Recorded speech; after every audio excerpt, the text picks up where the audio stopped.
नौ खबर में आपका स्वागत। मैं राहुल ओझा आपके साथ। इस वक्त की बड़ी खबर है, बिहार पूर्व मंत्री और आरजेडी नेता आलोक मेहता के यहां सर्च ऑपरेशन की कार्रवाई चल रही है। पूर्व मंत्री आलोक मेहता और उनसे जुड़ी कई कंपनियों के खिलाफ सर्च ऑपरेशन की कार्रवाई चल रही है। जांच एजेंसी ईडी करीब 17 लोकेशन पर सर्च ऑपरेशन की कार्रवाई कर रही है। वैशाली शहरी कॉरपोरेशन बैंक से जुड़ा करोड़ों रुपए के बैंक लोन घोटाला का मामला है। बैंक के प्रमोटर सहित बैंक से जुड़े चेयरमैन, सीएमडी, सीईओ सहित कई अन्य अधिकारियों की भूमिका भी संदिग्ध है। जांच एजेंसी ईडी की तरफ से बिहार, कोलकाता, उत्तर प्रदेश, दिल्ली में सर्च ऑपरेशन की कार्रवाई की जा रही है। शंकर आनंद हमारे साथ, न्यूज 18 संवाददाता। शंकर, क्या कार्रवाई ईडी की तरफ से आलोक मेहता को लेकर? देखिए, केंद्रीय जांच एजेंसी ईडी के द्वारा एक बड़ी कार्रवाई को अंजाम दिया जा रहा है और 3 प्रमुख राज्यों की अगर बात करें तो बिहार, उत्तर प्रदेश, कोलकाता और चौथा जो राज्य है राजधानी दिल्ली में एक बड़े सर्च ऑपरेशन की कार्रवाई को दिया जा रहा है। और तकरीबन 17 से 18 लोकेशन पर इस वक्त में सर्च ऑपरेशन की कार्रवाई चल रही है। और जिस तरह से सर्च ऑपरेशन की अगर बात करें तो बिहार सरकार में पूर्व मंत्री रहे और आरजेडी के वरिष्ठ नेता आलोक मेहता और उनसे जुड़े हुए कई कंपनियों के खिलाफ भी सर्च ऑपरेशन की कार्रवाई की जा रही है। और अगर मामले की अगर बात करें तो दरअसल ये मामला जो है एक बैंक घोटाले से जुड़ा मामला है। जो सहकारी बैंक होता है उससे जुड़ा ये मामला है। वैशाली शहरी कॉरपोरेशन बैंक जो है इस बैंक से जुड़े हुए जो पूर्व चेयरपर्सन, सीएमडी, सीईओ की जो भूमिका है वो इस मामले में संदिग्ध नजर आई थी। और तकरीबन 85 करोड़ का एक बैंक लोन घोटाला वो सामने आया था, जिसमें कि फर्जी तरीके से लोन अकाउंट बनाया गया और पैसे को फर्जीवाड़ा किया गया। तो इस मामले में कई ऐसे लोग हैं, उनकी भूमिका निकल के सामने आई थी। और जिसमें अगर आलोक मेहता की बात करें तो आरजेडी के वरिष्ठ नेता हैं और इसके साथ ही उजियारपुर इलाके से इनका वास्ता रहा है। तो जिस तरह से अगर इनकी भूमिका की अगर बात करें तो इनसे जुड़े हुए जो इनकी कुछ कंपनियां हैं वो जांच एजेंसी के रडार पर आई, जिसके बाद ये मामला निकल के सामने आया। और उसके बाद बिहार के तकरीबन 9 लोकेशन, वाराणसी के 4 लोकेशन, कोलकाता में 4 लोकेशन पर सर्च ऑपरेशन की कार्रवाई को अंजाम दिया जा रहा है और दिल्ली के भी 1 लोकेशन पर सर्च ऑपरेशन की कार्रवाई को अंजाम दिया जा रहा है। तो एक तरह से कहा जा सकता है कि जिस तरह से जांच एजेंसी के पास काफी महत्वपूर्ण इनपुट्स मिले हैं तो ये पता चलता है कि इस पूरे फर्जीवाड़े में कई लोगों की महत्वपूर्ण भूमिका रही है। लेकिन अब जांच एजेंसी के तफ्तीश में ही पता चल पाएगा कि आलोक मेहता की भूमिका किस तरह से रही है, क्योंकि हालांकि उनके बारे में कहा जाता है कि उस सहकारी बैंक जो है उसके प्रमोटर रहे हैं। तो उस प्रमोटर और प्रमोटर फैमिली से जुड़े हुए रहे हैं। तो एक तरह से कहा जा सकता है इन तमाम चीजों को ध्यान में रखते हुए उनके खिलाफ भी तफ्तीश का दायरा आगे बढ़ाया गया है। लेकिन इस मामले में कई अन्य जो आरोपी हैं, जो वरिष्ठ अधिकारी और पूर्व अधिकारी रहे हैं, उन लोगों की भी भूमिका रही है। और कई ऐसे बड़ी कंपनियां हैं जिसका अलग अलग राज्यों में कनेक्शन है। तो उन तमाम मामलों की गंभीरता को देखते हुए आज ये सर्च ऑपरेशन। शंकर, ये जो लोन लिया गया करोड़ों का, या क्या इनकी जो निजी कोई कंपनी है उसके जरिए लोन लिया गया, निजी तौर पर आलोक मेहता ने लिया, और फिर बैंकों की तरफ से किस तरीके की साठगांठ हुई? देखिए, जो वैशाली शहरी कॉरपोरेशन बैंक है, जो सहकारी बैंक है, ये एक बैंक बनाया गया। तो उस बैंक को जो प्रमोटर होता है, उस बैंक का जो प्रमोटर होता है, उसी प्रमोटर फैमिली से जुड़ा हुआ है आलोक मेहता का कनेक्शन। और उसके बाद कई जो फर्जी तरीके से बैंक अकाउंट क्रिएट किए गए और उन्हीं बैंक अकाउंट के माध्यम से जो फर्जी तरीके से लोन लिया गया, और लोन लिया गया कोई आम आदमी के पास नहीं गया, बल्कि इसी कंपनी से जुड़े हुए जो वरिष्ठ अधिकारी हैं, जैसे बैंक के चेयरपर्सन, सीएमडी, सीईओ और कई अन्य लोगों की जो भूमिका है, आपस में ही लोग बैठ करके लोन ले लिए। लेकिन कंपनी में दिखाया कि कई लोगों को लोन दिया गया, कई अन्य कंपनियों को लोन दिया गया, लेकिन इसके जो बेनिफिशियरी हैं वो बेनिफिशियरी नहीं लोग थे। तो एक तरह से कहा जा सकता है कि आपस में ही लोग लोन लेकर के फर्जी बैंक अकाउंट और कंपनियों का नाम दिखाया गया। उसके बाद उस पैसे का आपस में मेलजोल हुआ। तो इन तमाम चीजों पर किस तरह से आपस में इन लोग का एक साठगांठ रहा है, किन किन लोगों की महत्वपूर्ण भूमिका रही है, इसको अब जांच एजेंसी के द्वारा खंगाला जाएगा। लेकिन जो शुरुआती जो हमारे सूत्र बताते हैं कि यहाँ पर कई ऐसे लोग हैं जिसका संबंध बैंक से जुड़ा हुआ है और खास तौर पर कई ऐसे प्रमोटर्स हैं, उसकी भूमिका इस मामले में महत्वपूर्ण रही है। तो इन्हीं मामलों, चलिए बिल्कुल शंकर, ईडी की इस कार्रवाई पर नजर बना करके रखिए, आगे क्या कुछ होता है अपडेट आगे लेंगे। बहुत बहुत शुक्रिया फिलहाल इस जानकारी के लिए आपका। दिल्ली के पूर्व सीएम अरविंद केजरीवाल के बयान पर सियासत शुरू हो गई है। अरविंद केजरीवाल ने यूपी और बिहार के लोगों को फर्जी वोटर कहा है। दरअसल अरविंद केजरीवाल ने चुनाव आयोग से मिलकर बीजेपी की शिकायत की है। केजरीवाल ने बीजेपी पर आरोप लगाते हुए कहा, यूपी बिहार से फर्जी वोटर लाए जा रहे हैं। केजरीवाल के इस बयान पर सियासत शुरू हो गई है। केजरीवाल के इस बयान पर संजय झा ने हमला बोला है। संजय झा ने पूछा कि यूपी बिहार के लोगों से इतनी नफरत क्यों है? दिल्ली आपकी जागीर नहीं है।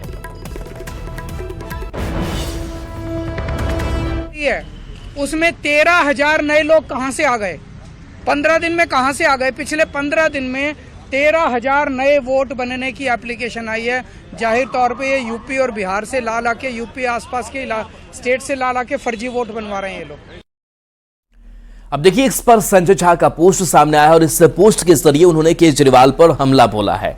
उन्होंने कहा कि बिहार यूपी के लोगों से आपको इतनी नफरत क्यों है? आगे वो लिखते हैं कि अरविंद केजरीवाल जी, ये नफरत क्यों? आपको नहीं भूलना चाहिए कि दिल्ली आपकी जागीर नहीं। संजय झा आगे लिखते हैं कि देश की राजधानी है और सभी देशवासियों की दिल्ली है। बिहार यूपी के लोगों ने अपनी मेहनत और प्रतिभा के बल पर दिल्ली ही नहीं दुनिया भर में मुकाम हासिल किया है।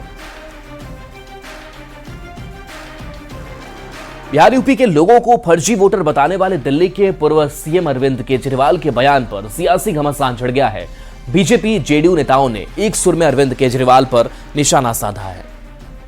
असेंबली है, उसमें 13,000 नए लोग कहां से आ गए? 15 दिन में कहां से आ गए? पिछले 15 दिन में 13,000 नए वोट बनने की एप्लीकेशन आई है। जाहिर तौर पे ये यूपी और बिहार से ला के यूपी आसपास के स्टेट से ला के फर्जी वोट बनवा रहे हैं ये लोग।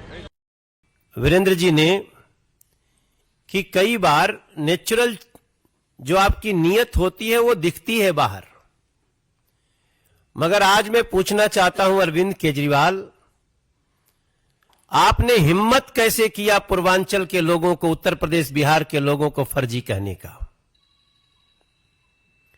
फर्जी आप हैं, फर्जी आपके वादे हैं अरविंद केजरीवाल, आम आदमी पार्टी। फर्जी आपके होर्डिंग है, फर्जी आपके आचरण है, फर्जी आपकी नीयत है। इलीगल बांग्लादेशी घुसपैठियों और रोहिंग्यास को ला करके फर्जी वोट बनवाते रहे। आज जब लोगों ने शिकायत की तो आपको जलन हो रही है। देखिए, 2019-20 में आपको घटना याद होगा, केजरीवाल जी ने स्पष्ट तौर पर कहा था कि पूर्वांचल के लोग, बिहार और उत्तर प्रदेश के लोग सीधा 500 का टिकट कटाकर दिल्ली आ जाते हैं और इलाज यहां खोजते हैं, बच्चों को पढ़ाना यहां चाहते हैं। ये अत्यंत ही दुर्भाग्यपूर्ण था। अब जनता और पूर्वांचल की लोग दिल्ली में बैठी ये आपकी सरकार को समाप्त करने के लिए पूरी तरह प्रतिबद्ध है और पूरी तरह इस पूरे अभियान को आगे बढ़ाने का काम दिल्ली में पूर्वांचल के लोग करेंगे। बिहार के लोगों को बार बार केजरीवाल जी क्यों अपमानित करते हैं? क्या उन्हें इस बात का एहसास नहीं है कि दिल्ली में चुनाव होंगे तो बिहार के लोग इसका हिसाब चुकता करेंगे? तो निसंदेह बिहार की जनता ने भी ये मन बना लिया है कि जो भी बिहारी मतदाता हैं दिल्ली में, वो पुरजोर तरीके से कोई कोर कसर नहीं छोड़ेंगे कि आप पार्टी की नैया डुबोकर वो एनडीए की सरकार बनाने में आगे बढ़ चढ़ करके हिस्सा ले। मुख्यमंत्री श्री अरविंद केजरीवाल के द्वारा जो बिहार और यूपी के लोगों को फर्जी मतदाता बताने का काम किया है, यह अपमानजनक बात है। इसको हम घोर निंदा करते हैं और इनको पूर्वांचल के लोगों से माफी मांगना चाहिए। और पूर्व में भी इन्होंने कहा था जो बिहार और यूपी के लोग 500 रुपया लेके आते हैं और 5 लाख का इलाज करा के चले जाते हैं, उसको बारंबार अपमान करते हैं। इसलिए अरविंद केजरीवाल को आने वाला जो चुनाव है उसमें पूर्वांचल के लोग बताने का काम करेंगे।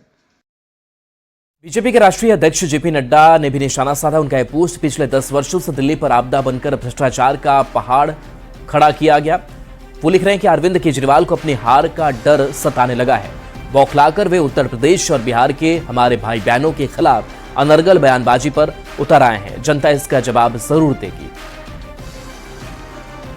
वहीं अरविंद केजरीवाल के बयान पर केंद्रीय मंत्री गिरिराज सिंह का यह पोस्ट। गिरिराज सिंह ने सोशल मीडिया पोस्ट पर लिखा है कि केजरीवाल जी जिस पत्तल में खाते हैं उसी में छेद करते हैं। जिन बिहारियों और पूर्वांचलियों ने इन्हें मुख्यमंत्री बनाया उन्हीं को ये गाली देते हैं।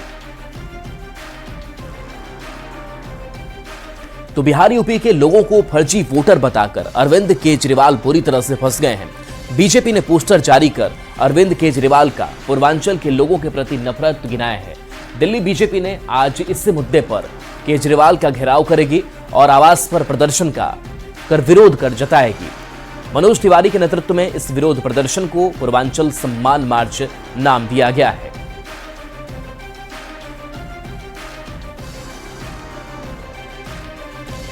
अब झारखंड की राजनीतिक गलियारे से जुड़ी बड़ी खबर है, जहां रघुवर दास आज फिर से बीजेपी की सदस्यता लेने जा रहे हैं। दोपहर 12 बजे रघुवर दास रांची के प्रदेश बीजेपी ऑफिस पहुंचेंगे और 12:30 बजे वे बीजेपी की सदस्यता ग्रहण करेंगे। झारखंड बीजेपी अध्यक्ष बाबूलाल मरांडी सदस्यता दिलाएंगे। इस मौके पर बीजेपी के सभी बड़े नेता के साथ तमाम कार्यकर्ता मौजूद रहेंगे। माना जा रहा है कि रघुवर दास को बीजेपी में बड़ी जिम्मेदारी मिल सकती है। हालांकि उनकी अगली भूमिका क्या होगी, इस पर चर्चा का दौर जारी है।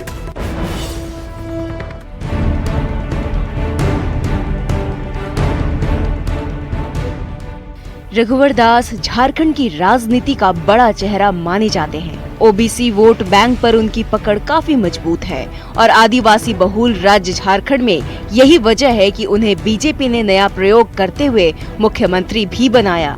रघुवर दास अभी तक राज्य के एकमात्र सीएम रहे जिन्होंने अपने 5 साल का कार्यकाल पूरा किया है। ओडिशा के राज्यपाल पद से इस्तीफा देने के बाद उनके अगले कदम का हर किसी को इंतजार था।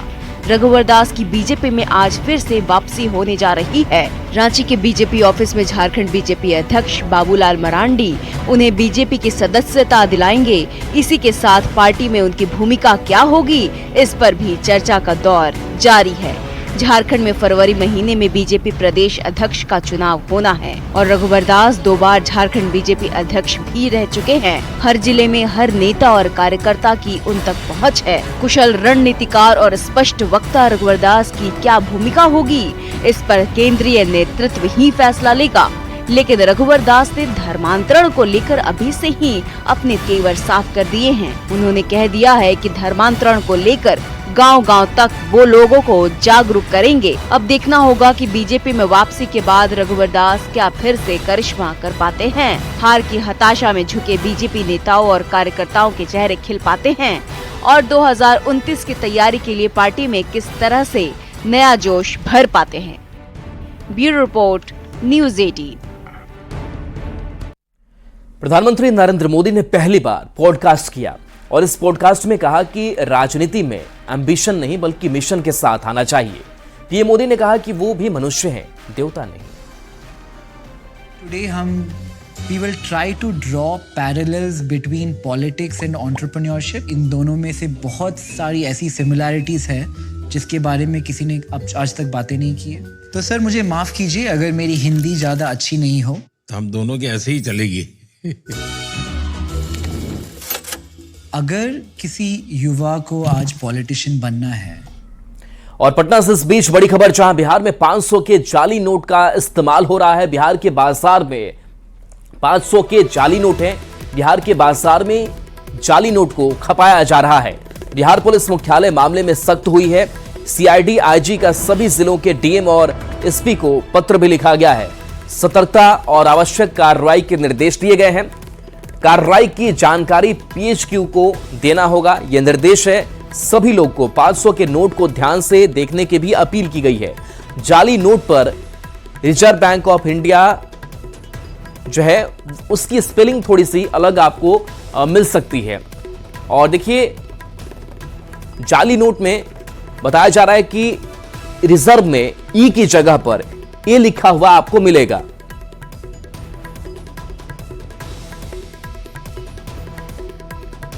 औरंगाबाद से बड़ी खबर, जहां आय से अधिक संपत्ति के मामले में इस सिन्हा कॉलेज के अकाउंटेंट मनोज कुमार सिंह के आवास निगरानी की टीम ने छापेमारी की। मनोज कुमार सिंह और उनके परिवार वालों से पूछताछ भी की गई। मनोज कुमार सिंह के खिलाफ निगरानी की विशेष अदालत में आय से अधिक संपत्ति अर्जित करने का मामला दर्ज है। इसी को लेकर कोर्ट की तरफ से मनोज के खिलाफ वारंट भी जारी किया गया था। निगरानी की टीम को छापेमारी में कई सामान और दस्तावेज मिले हैं। क्रम में इनके यहाँ से जमीन के 4 पेपर, बैंक के 13 अकाउंट, LIC के 9 पॉलिसी, अन्य वित्तीय संस्थानों में निवेश 3, एल्केमिस्ट टाउनशिप इंडिया लिमिटेड में इनके पत्नी के नाम से इन्वेस्टमेंट के प्रमाण मिले हैं। इनके घर से जो है स्वर्ण आभूषण 7,36,922 रुपये के और चांदी के आभूषण जो हैं 65,350 रुपये के बरामद हुए हैं। साथ में इनके घर से 2 विदेशी नस्ल की गाय बरामद हुई है। और सबसे बड़ी उपलब्धि हम लोग को ले रहा है कि SBI मैक्स लाइफ में इनके यहाँ लगभग निवेशित राशि जो है 9 लाख के करीब है। खबर औरंगाबाद से, जहां के बघोई कुशा रेलवे स्टेशन के पास ट्रैक पर एक पिकअप वैन फंस गई। वैन के फंस जाने के कारण इस रूट से होकर जाने वाली रेलगाड़ियों का परिचालन लगभग 1 घंटे तक बाधित रहा। डाउन ट्रैक पर सासाराम गया इंटरसिटी एक्सप्रेस लगभग 45 मिनट तक रुकी रही। परिचालन बाधित होने से यात्रियों को काफी परेशानी हुई। PWI के कर्मी और आसपास के गांव वालों ने पिकअप वैन को ट्रैक से हटाया, जिसके बाद रेलगाड़ी का परिचालन सामान्य हो सका।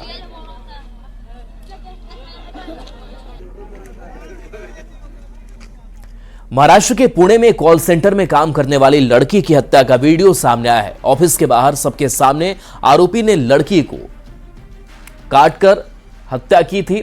बताया जा रहा है कि मृतक लड़की ने आरोपी लड़के को उधार पैसे दिए थे और जब लड़की ने पैसे वापस मांगे तो गुस्से में लड़के ने लड़की की चॉपर से काटकर सरेआम हत्या कर दी।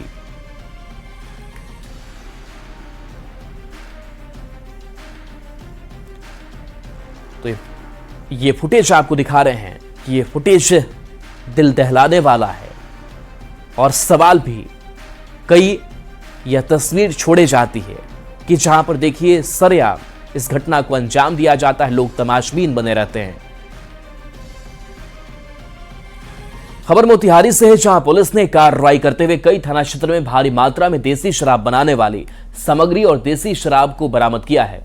पुलिस ने 7,000 लीटर देसी शराब और 11 शराब की भट्टी को नष्ट किया। साथ ही 7 लोगों को गिरफ्तार भी किया है।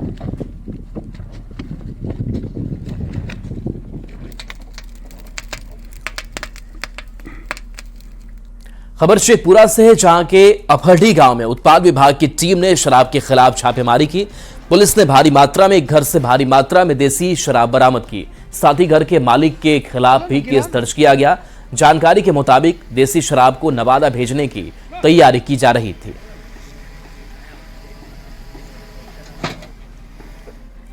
खबर जमुई से है, जहां एक शख्स के 2 अलग अलग तारीख में डेथ सर्टिफिकेट बनने का मामला सामने आया है।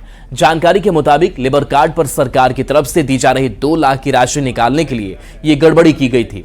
जानकारी के मुताबिक मजदूर की मौत 20 दिसंबर 2023 को हो गई थी, लेकिन तब मजदूर के लेबर कार्ड का नवीनीकरण नहीं हुआ था। इसलिए सहायता राशि के लिए पहले मजदूर के लेबर कार्ड का पहले नवीनीकरण कराया गया और फिर एक और मृत्यु प्रमाण पत्र बनवाया गया, जिस पर 9 फरवरी 2024 को मजदूर की मौत की तारीख बताई गई। मामले के सामने आने के बाद जिला सांख्यिकी विभाग और श्रम विभाग जांच में जुट चुका है।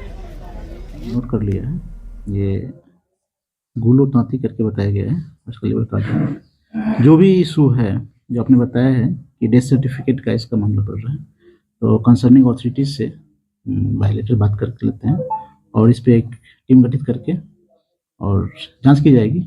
जो भी दोषी होगा, दोषी के खिलाफ सख्त से सख्त कार्रवाई की जाएगी। तो एक ही शख्स का 2 सर्टिफिकेट कैसे हो सकता है, डेथ सर्टिफिकेट? जैसा आधा घंटा पहले मालूम चला हमको, आप ही के थ्रू एक व्यक्ति आए हुए थे, उनके द्वारा बताया गया कि एक ही व्यक्ति का 2 मृत्यु प्रमाण पत्र बना हुआ है। इस संबंध में चूंकि मामला गिद्धौर का है, तो इस संबंध में गिद्धौर पे जो रजिस्ट्रार है हमारे, उनको ये सूचना दी गई है कि इस संबंध में तत्संबंधी कार्रवाई करके बताया जाए। अमेरिका के जंगल में 3 दिन से लगी भयानक आग और भड़क गई है। हाहाकारी आग में हॉलीवुड के जल जाने का खतरा बढ़ता जा रहा है। हॉलीवुड के कई सुपरस्टार्स के बंगले आग में जलकर खाक हो गए। अमेरिका में जंगल से फैली आग ने 3 लाख लोगों को खतरे में डाल दिया है। कैलिफोर्निया के लॉस एंजलिस के जंगलों में लगी आग शहर तक पहुंच गई है। मंगलवार को लगी आग से 3 दिन में अब तक 17,200 एकड़ इलाका जलकर राख हो गया है। आग से करीब 1900 इमारतें पूरी तरह से जल गई हैं और 28,000 घरों को नुकसान पहुंचा है। जंगल में फैल रही आग से 5 लोगों की मौत अब तक हो चुकी है। वहीं करीब 50,000 लोगों को तुरंत घर खाली करने को कहा गया है।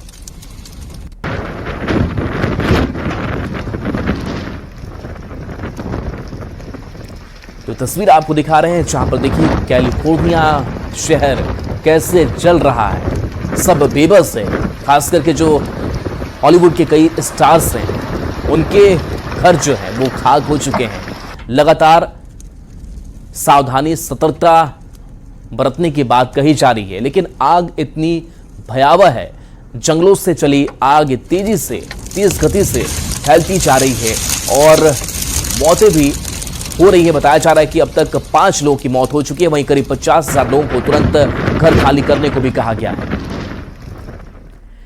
दिल्ली, नोएडा समेत पूरे एनसीआर में मौसम की दोहरी मार पड़ रही है। भीषण ठंड से जूझ रहे लोगों के लिए घना कोहरा बड़ी मुसीबत बन करके आया हुआ है। और चलिए न्यूज़ 18 बिहार झारखंड पर आपके लिए खबरें लगातार जारी रहेंगी।